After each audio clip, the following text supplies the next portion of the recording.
Hey y'all, welcome back. My name is Crystal.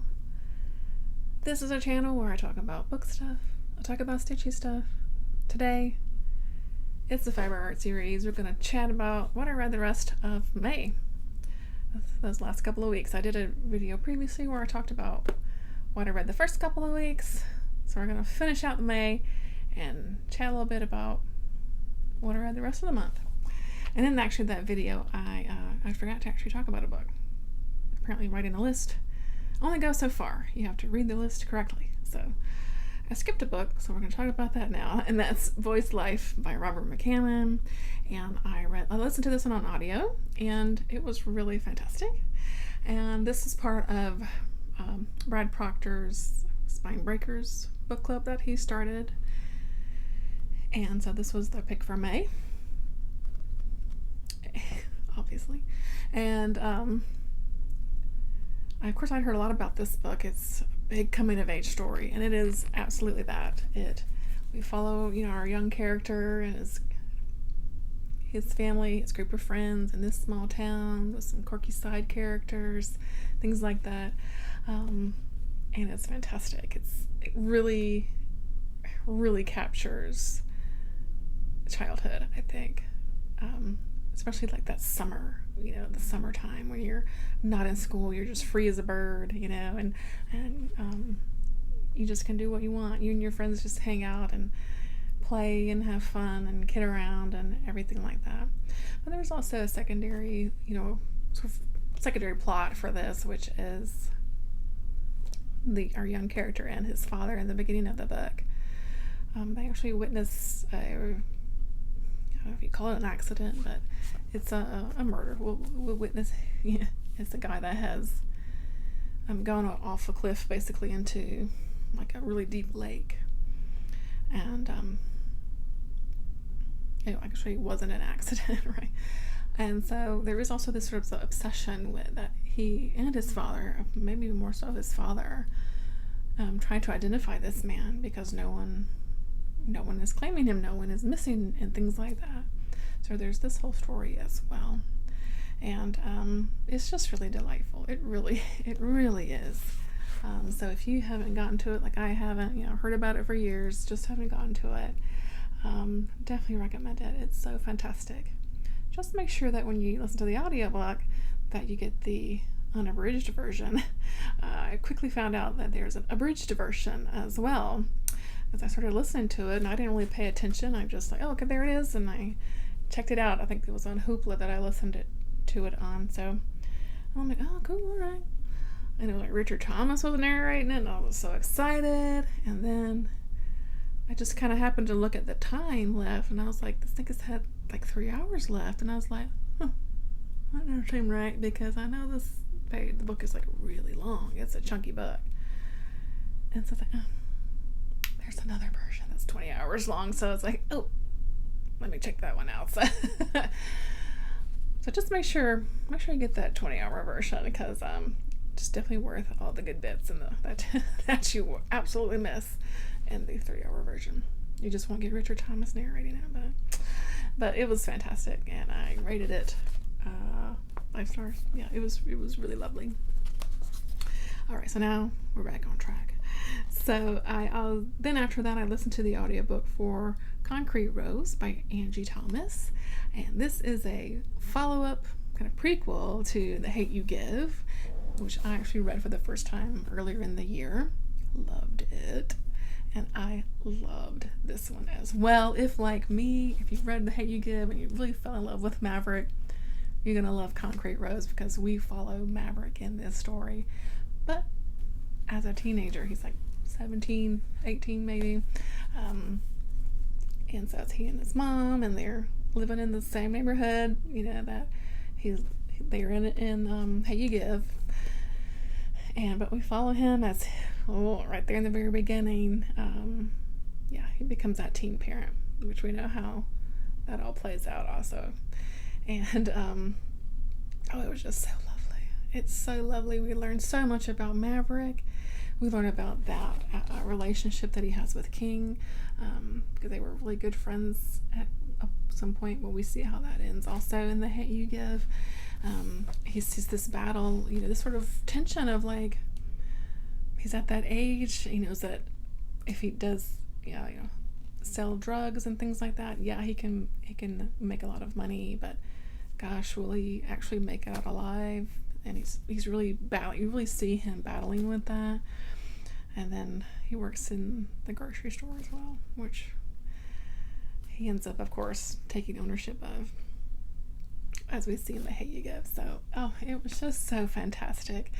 And I loved learning more about Maverick. It was fantastic. So, again, another 5 stars for me. It was so wonderful. And then I listened to another audiobook. You guys know I listen to a lot of audiobooks, especially since I'm working, when I work from home. That's what I do. I turn an audiobook on. But anyway, A Keeper by Graham Norton. Now, this was for April over at Getting Hooga With It's her book club. Now, of course, I know Graham Norton from his, what do you call it? Talk show, I guess you would call it. Where he interviews celebrities and things. I know he's a hoot. He's a real funny guy. But I didn't actually think I knew that he wrote books until this was chosen for the book club. So I was like, I'll check it out. And this was pretty good, you guys. So how do I explain this? We've got a woman who has come back to Ireland. It's, modern day or present day, whatever. And her mother has passed away, so she's coming to kind of like clean out the old house, that kind of thing. And is there anything that she wants to keep, that sort of thing. Reconnect with some of her family, because she actually lives in the U.S. So she doesn't, I don't think gets back to Ireland very often. So, and when she's cleaning out the house, she finds these old letters, and they're letters that were from her father. Now, she never knew her father. She was always under the impression that her father died. And so that was this, that was the story. And so this leads her, of course, kind of on this little journey of like figuring out, wait a minute, what's going on here. And so we do have a dual timeline here. We go back to that time when her mother was younger, what happened and all that. And there are some twists and turns that I was not expecting. And this was, it was fantastic. Very captivating. Graham Norton is a fantastic writer, and maybe I shouldn't have been surprised, but I kind of was. And he writes a darn good story with pretty interesting characters. Really fantastic with doing his setting. You can just kind of feel where you're at and everything. And I was impressed, and I really liked it. So I would definitely read more by Graham Norton. I settled on I think a 4.5 star for that. So yeah, I really liked it. So next up, I finished All In by Susan Hayes. This is just a continuation of the Drift series. It's a sci-fi romance. We continue on with some stories of these cyborgs, and it was fun and steamy, and sometimes you just need fun and steamy. So I picked up book 2. Settled on 3.5 stars for that one. Let's see. Then I got in the mood where I had some time, or not in the mood, but I had some time on my hands where I only had my phone with me, and I was, just sitting somewhere. I was not at home and everything, and so I was like, oh gosh, I got some time to kill. What should I do? Well, let's see what's on my Kindle app, right? And so I ended up reading 3 short stories. They're all horror short stories. And so I'll chat about those really quickly here. They're short stories, so I won't talk too much about them. But let's see, the first one was Old Bay King by Donnie Goodman. And this one was good. How to explain this one? We've got these 2 guys. They are like best friends, been friends for a long time, that kind of thing. And they have borrowed some money previously from this guy called the Old Bay King. He's like a drug dealer, living under the facade of this like big crab business, that kind of thing. But they borrow some money from them so I can get their own crab boat and things like that. Times like I got a little tight. Old Bay King is like, where's my money? I need my money. And they're like, dude, stop shaking us down. I mean, come on, give me a break. So they go out on this one, kind of big hurrah crabbing, trip. And they're like, we got to get some crab so we can sell this crab and pay back the Old Bay King because he ain't gonna mess around, And so that's what they do. And they actually hit pay dirt and fill up the tank and everything. That's what you call it, a tank? I don't know. The thing on the boat that holds the crab? I don't know. And but while they're out there, they come across this boat that there's nobody on it. And it's like, oh, what's going on here? So of course, they go check it out because it's a horror short story. And they find something they probably just should have left alone. We'll just say it goes from there. It was a lot of fun, and yeah, it was just a lot of fun. I don't want to say too much more. It was fun, so I definitely recommend it if you need a short little 15-20 page read. Old Bay King Johnny Goodman. I think there's a channel here on YouTube. If I find it, I'll link it. And I gave it 4 stars. It was fun. And then the next one was The Mother of All Monsters by Paula D. Ashe. Okay, this one, you guys. Let's get a little bit more serious. This one is set in sort of a small town, and I think it was Indiana. It's a mom and her son are kind of our main characters. The son is like a college-age kid. I think he's home for like the summer, but about to kind of head off, back for another semester. But over the past couple of years or so, they've had some little girls go missing and then end up murdered in this small town, which of course shakes it up, and everyone, they go off for searches and they start getting mad at each other and accusing everybody of killing them and everything. And this mom and her son, they go out on the searches and they help out, and they're just also trying to figure it out.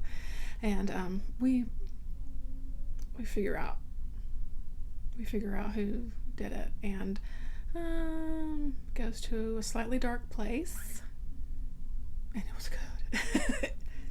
This one was very good. Very good. So of course, just a content warning for some violence towards children, but which is off page. You don't really see it, but it's just, that implication, because they're quite young girls. But it was good. I gave it 4 stars. Again, if you need a quickie horror story, check it out. It's pretty good. 4 stars.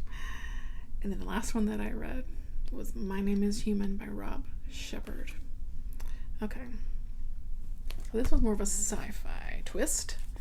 We've got this guy who is kind of a loner, doesn't really have a lot of friends and no relationships, that kind of thing. So he decides to purchase what do they call it?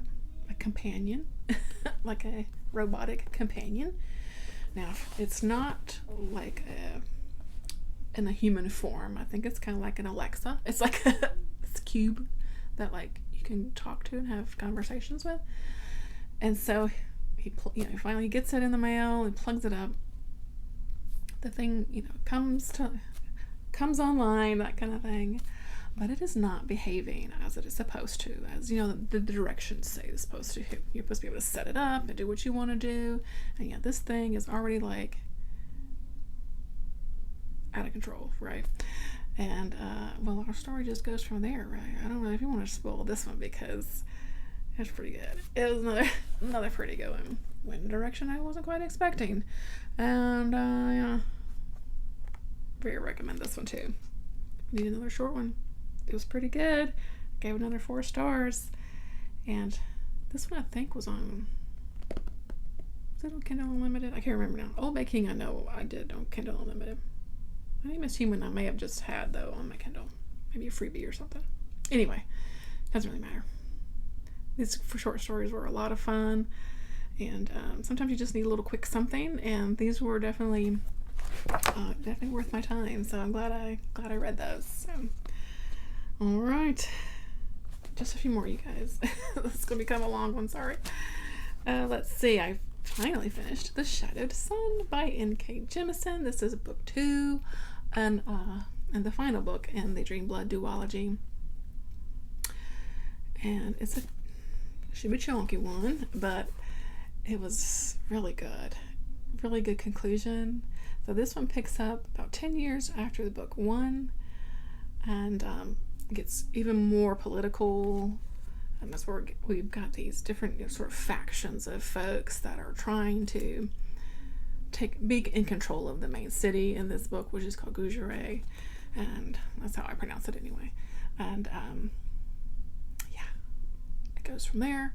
And again, I just love the magic in here, that dream magic. They call it narcomancy. And this time we focused more on what is called a sharer. So she reaches into people's dreams to get what she needs from them, and isn't able to share with other people in a healing way. So she's a healer. She's an apprentice, and she gets kind of wrapped up in all this political whatnot that's going on. And but yeah, we learned more about that, the sharer part of it, where the first one was focused more on the gatherers, which the gatherers are the folks that go into your dreams and they actually kill you, but it's made to be a nice thing, because usually it's like sick people, and of course they're getting the things that they need from those people while sending them off to in a lovely dream to the afterlife. And this is a desert setting, and there is a goddess. There's goddess worship in here, the goddess of the moon, of course, because a lot of the magic is based around dreams. And I will say this one definitely kind of got me bogged down in the middle part here. It just was kind of like, I was ready to kind of move on from like where we were at. It was kind of like, I don't really, was all this stuff really important? I don't know, you know what I mean? I was kind of like, it was definitely bogging me down a little bit. But of course, once I kind of got past it and got back into it, the ending, of course, I thought was great. So, and I'm an N.K. Jemisin fan, and I'm glad to have finally finished this series.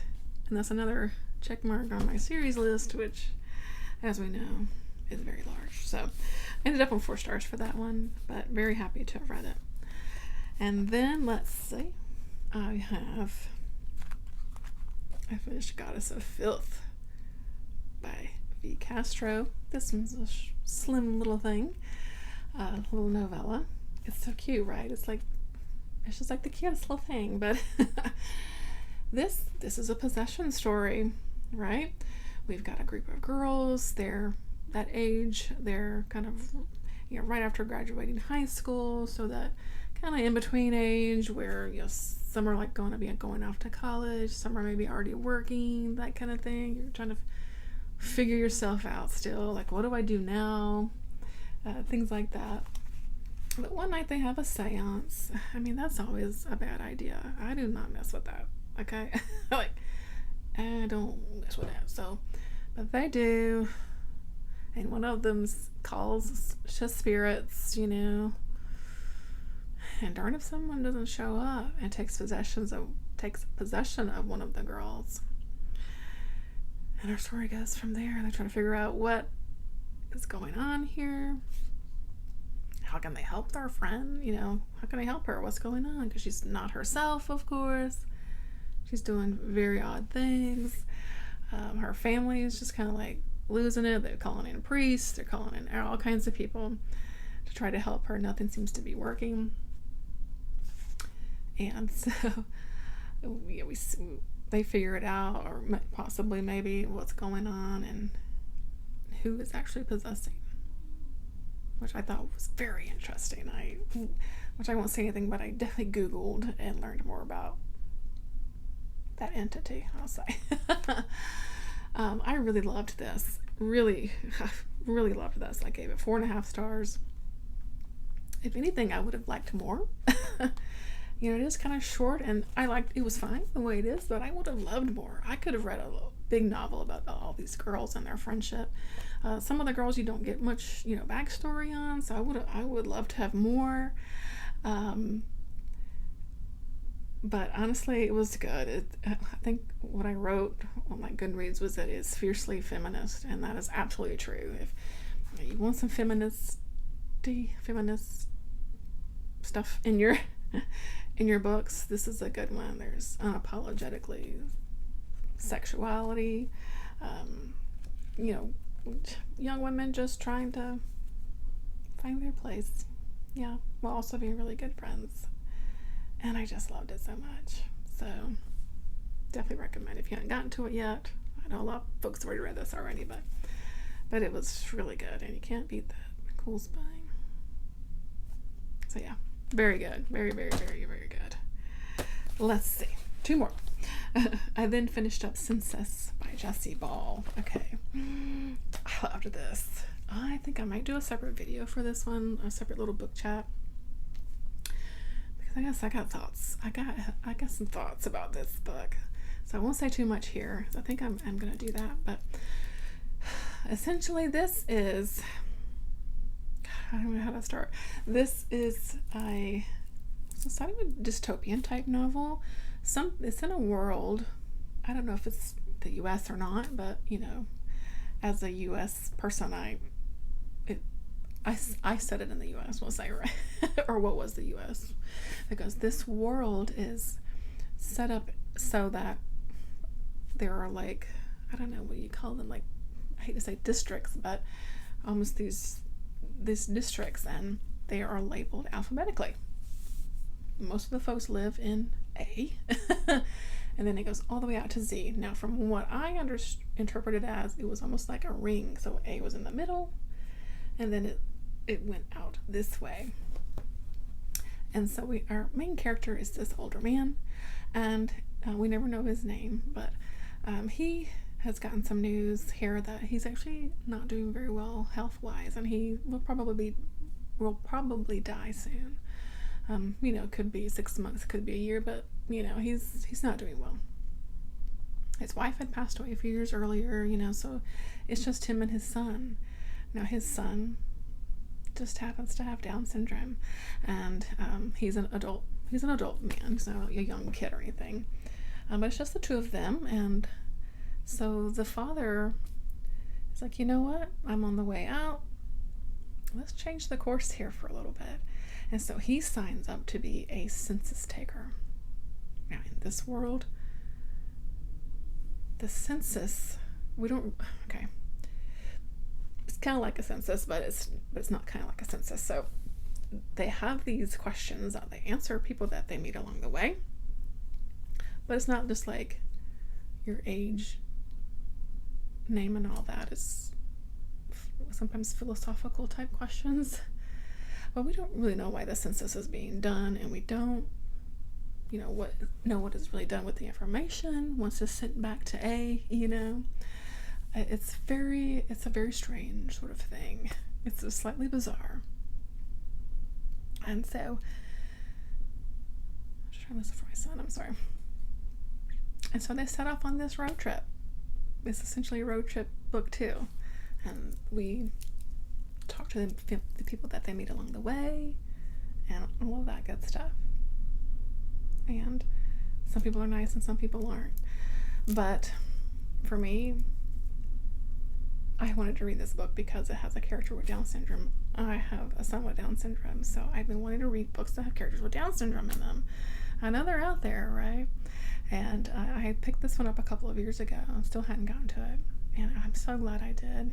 The young man with Down syndrome was fantastic, and the parent of